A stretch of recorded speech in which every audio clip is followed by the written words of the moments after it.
The things she Stephanie, says. What did you just say? Everyone in this car has been inside of you at one point or another. Gosh. Ladies and gentlemen, we interrupt our program of dance music to bring you a special bulletin from the Intercontinental Radio News. Take me out to the ball game. Take me out to the ground. Hey, howdy, hi. And how the hell are you? Week 16 is almost in the books. Holy cow, we got through a week without any COVID cancellations, postponements, what have you. Let's go ahead and hit the big news in the NBA. We'll go ahead and get that out of the way as we'll dive into the NFL immediately. But vaccinated NBA players and coaches who are asymptomatic can now clear quarantine after just 6 days if COVID-19 testing data shows they're no longer at risk to be infectious. And so this was a memo that was put out late this afternoon, early this evening. NBA Players Association agreed to the changes along with the National Basketball Association. And so away we go. So that's going to speed things up. You see the NHL is coming back. The NHL is planning on coming back tomorrow, and they are expected to run with taxi squads. So that's the news there as NBA and NHL try to trudge along in this 2021 extension from 2020 COVID. Now, you've also got the National Football League and the head coaches that people are looking at for possible head coaching vacancies. Marvin Lewis, Todd Bowles, Byron Leftwich, Leslie Frazier. You're not hearing a lot of Eric Bieniemy, which surprises me. But tomorrow begins the process in which the coaches can start being interviewed. And then, of course, they have to work alongside the coaching staffs to allow them to do the interview. Now, look, nowadays can be done much quicker in the world of Zoom and what have you. But start paying attention to that. I believe the Jaguars are going to go after Byron Leftwich. I don't know if it's the greatest move in the world. Nothing against Byron, but he was an offensive coordinator for the Tampa Bay Buccaneers for 3 years. And yes, he's got a Super Bowl under his belt. And he very well could be headed to a second one. But the drawback is this. He's had 3 years as an offensive coordinator, 2 with Tom Brady. So who was really the offensive coordinator, right? We know Tom Brady runs the roost. His 1 year as an offensive coordinator without Tom Brady, with Jameis Winston, he did have about 5,000 yards passing, 30 touchdowns, but he also had 30 interceptions. Now, was that Jameis Winston or was that Byron Leftwich? So that would be my concern as you bring him up to Jacksonville, and he would be in charge of developing a young quarterback in Trevor Lawrence. And I'm not worried about Byron Leftwich, the man. He's been a great example wherever he's gone. Even all the way back to college. You remember his teammates having to carry him, his limp leg. They had to carry him to get the ball snapped when he was at Marshall. I'll never forget that image. Always one of my favorite players. But I'm concerned when you put him in charge of such a young player, and Leftwich is really not known as a quarterback guru type of guy. I do believe you do need to go offense. You need to get a guy who's going to go in and save. Because if you're going to draft a Trevor Lawrence, number 1 overall, by God, you've got to make a commitment to him. And that's what they thought they were doing with Urban Meyer, but it didn't pan out. You've got to make another commitment to an offensive-minded head coach, whoever that may be, whoever you find the best to be in your travels, and go from there. I believe the same thing needs to be for Justin Fields. Surely the Bears are going to get rid of Nagy. He's been an absolute disaster. And then, of course, the weird news over the weekend is that Joe Judge and Daniel Jones will be back for the New York Giants in 2022, and there was a collective groan throughout New York City as all they could think of was, is this really what we should be doing? If we're going to have Joe Judge come back, can we give him a different toy to play with? And if we're going to keep Daniel Jones going into what I believe will be about his 5th year in the league, it's at least it'll be his 4th. I'm thinking it'll be number 5. I don't have it in front of me. But regardless, we're going to go down this road again with Joe Judge. The Joe Judge has been there for 2 years, hasn't done a damn thing. The offense has looked worse since Judge has gotten there. And so that's what you have going on. Those are my two. Okay, because the Giants are being as complacent as can be, which is very strange for New York City, my 2 head coaching jobs that I'm most interested in and where they and how they get filled, who fills them, are the Jacksonville Jaguars 1 and the Chicago Bears 1A. Because I'm very interested to see what someone could do with the Justin Fields that's not named Matt Nagy. I don't know why Bieniemy's name isn't popping up more, but maybe it will as the week goes on, as the weeks go on. Okay, real quick on the Monday Night Football game that's kicking off here in a little while. Dolphins Saints.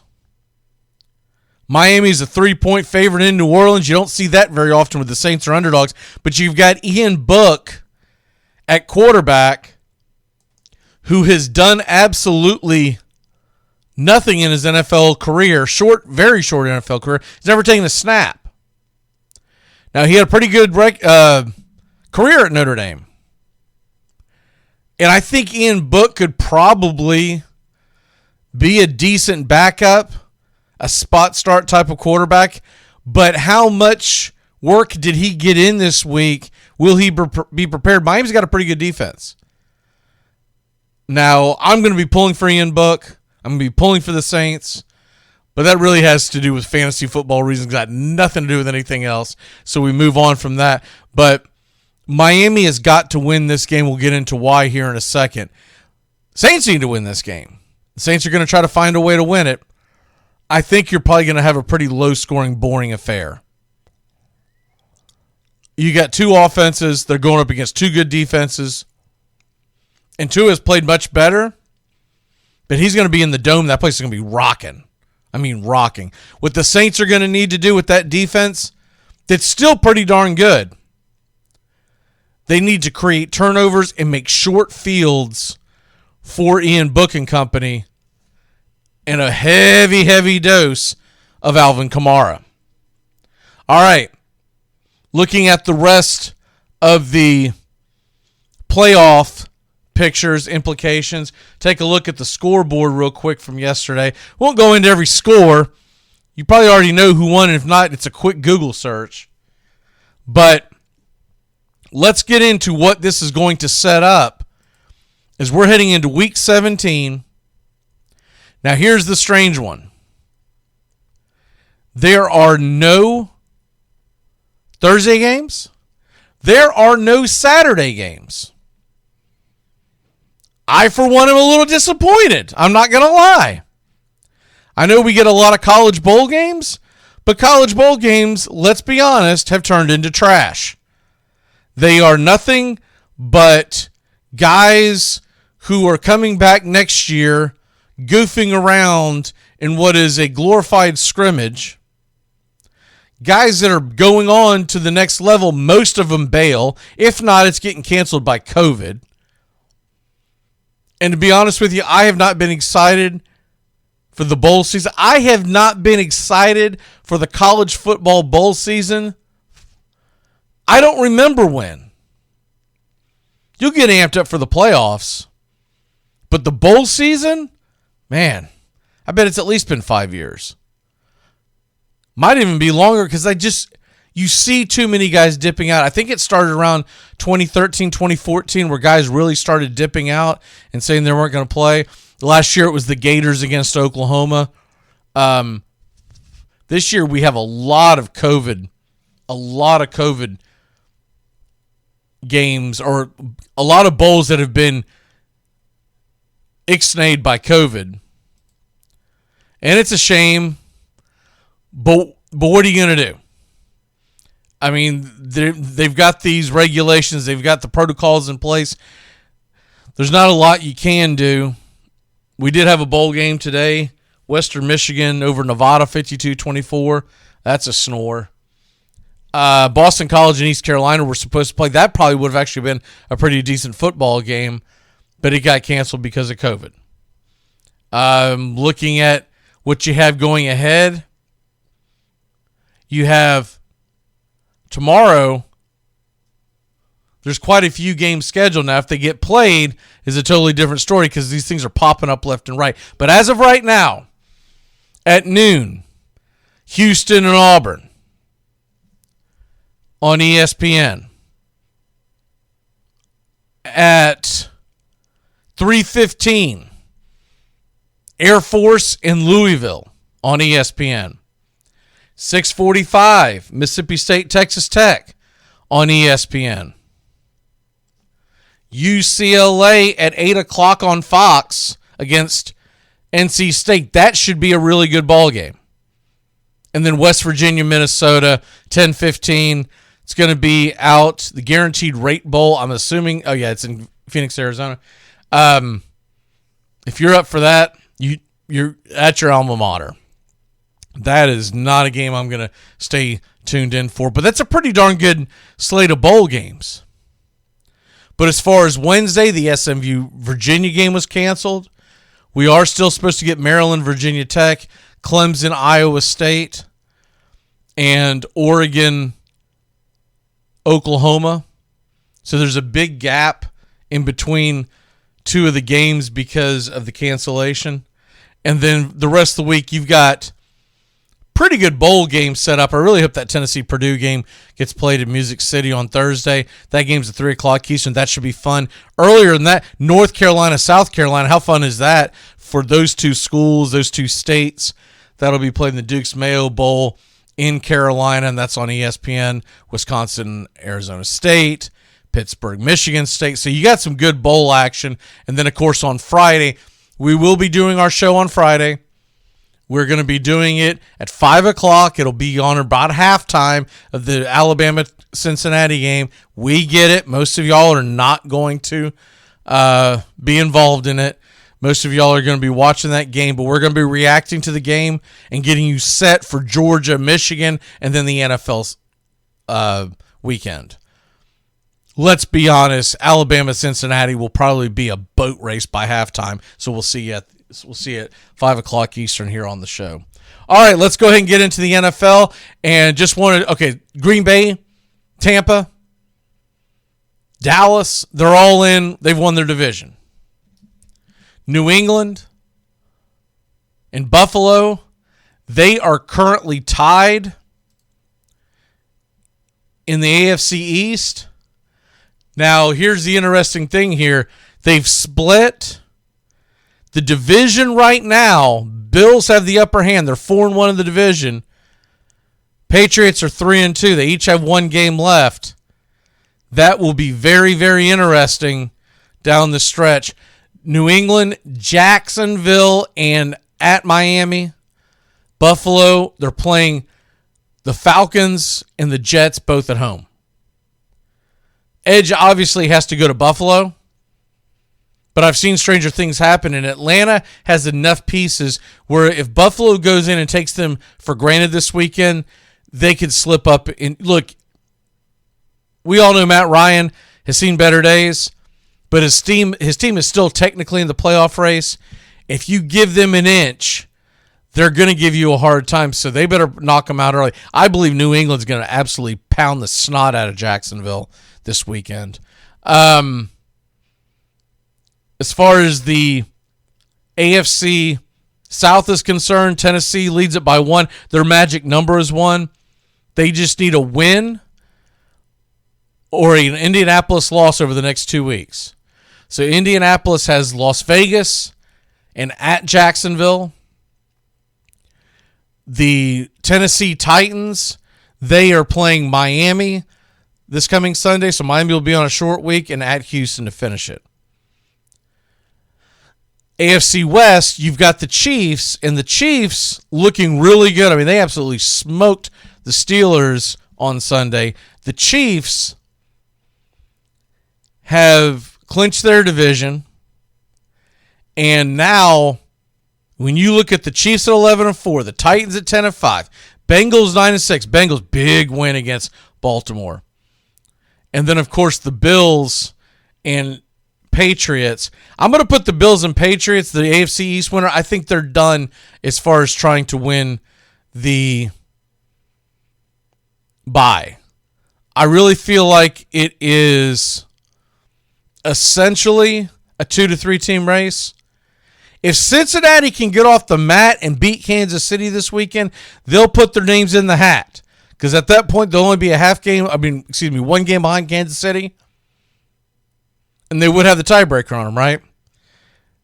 Tennessee is a game behind Kansas City right now. If Tennessee can win out and Kansas City drops a game, the Tennessee Titans would get the bye. Remember, they beat the living hell out of Kansas City back in week 4 or 5, 27-3 in Nashville. So Tennessee has that going for them. I just don't know if Kansas City's going to lose. When you know you have a bye on the line, and if you were going to get them to drop a game that they weren't supposed to drop, it would have been with that Travis Kelce against the Pittsburgh Steelers. And man, did they look good. They just absolutely ripped into them, tore them to pieces. So looking at the rest of the AFC, you look at the wild card situation. This is going to be wild down the stretch. We've got 7 teams separated by 1 game. 7 teams separated by 1 stinking game. Right now, in the playoffs, on the AFC side of it, you've got, obviously, the division leaders, Tennessee, Cincinnati, and Kansas City, and then New England, Buffalo. Let's go ahead and put all 5 of them in. I believe Indianapolis is going to get in. I would be shocked if they were to free fall and not get in the playoffs. They're 9-6. They're the 5 seed right now. If the playoffs started right now, they'd be heading to Buffalo to play the Bills. Doesn't that sound familiar? But